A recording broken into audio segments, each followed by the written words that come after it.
ஊர்ப்புற நூலகராகவே இருந்து ரிட்டையர் ஆகிட்டாங்க. நாங்கள் பல முறை அரசுக்கு கொடுத்துட்ருக்கோம். இதில் பாதி பேர் கிட்டத்தட்ட 50 பேர் பக்கம் உயிர் வந்துட்டாங்க. ஊர்ப்புற நூலகராக அவங்களுக்கு எந்த ஒரு பண பலன் கூட கிடையாது. எங்களுக்கு எந்த லீவுமே கிடையாது சார். ஏதோ ஒன்றுன்னா வருஷத்துக்கு 12 நாள் சிஎல்னு ஒன்று இருக்குது சார். உடம்பு சரியில்லை 3 மாதம் இருந்தோம்னா மெட்டாலிட்டி லீவோ, உடம்பு சரியில்லாமல் இருந்தாலோ, வீட்டில் ஏதோ ஒரு துக்க நிகழ்ச்சி நடந்தாலோ எந்த ஒருக்கும் லீவு கிடையாது, பணபலன் கிடையாது, எதுவுமே கிடையாத சூழ்நிலையில் இருக்கோம். நாங்கள் அரசாங்கத்தை இது வரைக்கும் பலமுறை கேட்டோம் சார், பலமுறை கேட்டோம். திமுக தேர்தல் அறிக்கை 178 இதுக்கு முன்னாடி அறிவிக்கிறேன்னு சொன்னாங்க. இதே கோவை மாவட்டத்தில் நமக்கு நாமே பயண திட்டத்தில் அப்போதைய எதிர்க்கட்சி தலைவராக இருந்தாலும் நம்ம இப்போதைய முதலமைச்சர் அப்போ அவர் சொன்னார், கண்டிப்பாக நாங்கள் ஆட்சிக்கு வந்த உடனேவே உங்களுக்கு பண்ணி கொடுத்துறோன்னு. அதே மாதிரி தேர்தல் அறிக்கையில் கொண்டு வரப்போவே 178 வரிசை எண்ணில் கொண்டு வந்தாங்க. நாங்கள் அப்போவே மிகவும் சந்தோஷப்பட்டோம், இந்த ஆட்சியில் நடந்துடும் அப்படின்னு. இது வரைக்கும் நடக்கலை. 4 ஆண்டு காலமாக முடிய போது இன்னும் ஆட்சியின் 8 மாத காலத்தில் தான் இருக்குது. இவங்க எங்களுக்கு பண்ணி கொடுக்குறேன்னு சொல்லி பண்ணலைன்னா நாங்கள் இதுக்கப்புறம் என்ன பண்ணுறதுன்னு தெரில.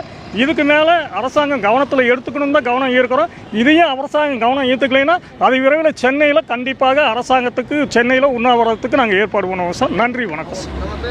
சார் யுவராஜன் சார், கோவை மாவட்டம் உருமாண்டபாளையம் ஊர்ப்புற நூலகராக பணிபுரிஞ்சிட்ருக்கோம் சார். எனது பெயர் ஆர் ஸ்ரீதரன். நான் கோவை மாவட்டத்தில் கண்ணப்ப நகர் ஊர்ப்புற நூலகத்தில் ஊர்ப்புற நூலகராக பணிபுரிந்து வருகிறேன். இந்த ஊர்ப்புற நூலகம் என்பது 1996 உருவாக்கப்பட்டது.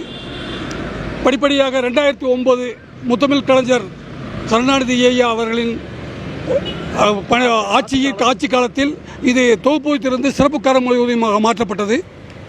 அடுத்த ஊதிய குழுவில் இந்த சிறப்பு காலமுறை ஊதியமாக மாற்றப்படும் என்று எதிர்பார்த்தோம். அது நடக்கவில்லை. இந்த பொதுநூலகத்துறை தற்போது அனைத்து மற்ற மாநிலங்களும் வியந்து பார்க்கும் அளவில் இந்த நூலகத்துறையை இந்த அரசு வழிநடத்தி கொண்டிருக்கிறது.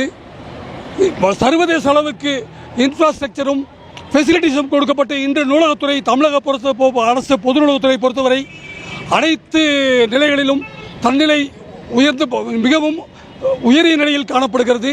ஆனால் இந்த ஊர்ப்புற நூலகர்களுடைய நிலைமைகள் மட்டும் தரம் தாழ்த்தி காணப்படுவதை அரசினுடைய கவனத்திற்காகவும் எங்களது பள்ளிக்கல்வித்துறை அமைச்சரின் கவனத்திற்கு கொண்டு செல்ல வேண்டும் என்பதற்காக இந்த தமிழகத்தில் ஒரு 4 மண்டலமாக பிரிக்கப்பட்டு ஒவ்வொரு மண்டலங்களிலும் இந்த 37 மாவட்டங்களிலும் ஊர்ப்புற நூலகர்கள் ஒரு நாள் கவன ஈர்ப்பு நடத்தி இந்த அரசியல் கவனத்தை எங்கள்பால் ஈர்த்து எங்களுக்கு காலமுறை ஊதியம் வழங்கப்பட வேண்டும். இது அரசினுடைய 2021 திமுக அரசின் தேர்தல் அறிக்கையில் வரிசை எண் 178 நாங்கள் ஆட்சிக்கு வந்ததும் ஊர்ப்புற நூலகருக்கு அனைவருக்கும் காலமுறை ஊதியம் வழங்கப்படும் என்று அதில் தெரிவிக்கப்பட்டிருந்தது. இந்த அரசு செய்யாமல் எங்களுக்கு வேற யாரும் செய்ய முடியாது. ஏனென்றால் கடந்த ஆட்சி காலங்களில் எங்களுக்கு இது ஒரு இருண்ட காலமாக இருந்தது. இந்த காலங்கள் மட்டும்தான் எங்களுக்கு நூலகத்துறையில் எப்பொழுதெல்லாம் திமுக அரசு ஆட்சிக்கு வருகிறதோ அது மட்டும்தான் பொது நூலகத்துறையின் பொற்காலமாக இருந்திருக்கிறது. அதனால் எல்லாவற்றுக்கும் ஒரு முன்னுரிமை கொடுத்து செய்யும் இந்த அரசு இந்த ஊர்ப்புற நூலகரையும் ஒரு நல்ல நிலைக்கு கொண்டு வர வேண்டும். எங்களுக்கு காலமுறை ஊதியம் வழங்கப்பட வேண்டும். மேலும் கடந்த 10 ஆண்டு காலமாக தாலுகா ஹெட் குவார்ட்டர்ஸ்களில் உள்ள நூலகங்கள் தரம் உயர்த்தப்படாமலும் நல்ல பயன்பாடுகள் அதிகம் உள்ள நூலகங்கள் தரம் உயர்த்தப்பட வேண்டும் என்பதும் விதி. அந்த விதிகளுக்கு மாறுபட்டு இந்த கடந்த 10 ஆண்டுகளாக எந்த நூலகங்களும் தரம் உயர்த்தப்படவில்லை. இந்த நூலகங்கள் தரம் உயர்த்தப்பட்டிருந்தால் தற்போது பணிபுரியும் 1600 ஊர்ப்புற நூலகர்களும் நாங்கள் 3ஆம் நூலகர்களாக ஆயிருப்போம். அந்த இது நடக்காத காரணம் அதையும் தரம் உயர்த்தி ஊர்ப்புற நூலகங்களில் செயல்பாடு மிகுந்த நூலகங்கள் அவைகளையும் தரம் உயர்த்தி உடனடியாக எங்களுக்கு காலமுறை ஊதியம் வழங்க வேண்டும். அல்லது 3ஆம் நிலை நூலகராக எங்களை தரம் உயர்த்தி செய்ய வேண்டும். மேலும் இந்த தற்போது பணிபுரியும் ஒரு 1010 சுமார் 1010 ஊர்ப்புற நூலகர்கள் 12 ஆண்டுகளுக்கு மேலாக ஒரு சொற்ப சம்பளத்தில் பணிபுரிந்து மேலும் 50 வயது கடந்து பணிபுரிந்து கொண்டிருக்கிறோம். அதனால் இந்த அரசினுடைய எங்களுக்கு தாழ்மையான வேண்டுகோள் என்னவென்றால், தாங்கள் தேர்தல் அறிக்கை நாங்கள் சொல்லாததை கேட்கவில்லை. தாங்கள் தேர்தல் அறிக்கையில் குறிப்பிட்டிருந்த இந்த வரிசை எண் 178 படி எங்களுக்கு இந்த ஊர்ப்புற நூலகர்களுக்கு காலமுறை ஊதியம் வழங்கும் வேண்டும். தரம் உயர்த்தப்பட வேண்டிய நூலகங்களை தரம் உயர்த்தப்பட வேண்டும். இது பீரியாடிக்கலாக செய்தால் தான் இந்த நூலகத்தை மட்டும் தரம் உயர்த்தி கொடுத்தால் போதும்.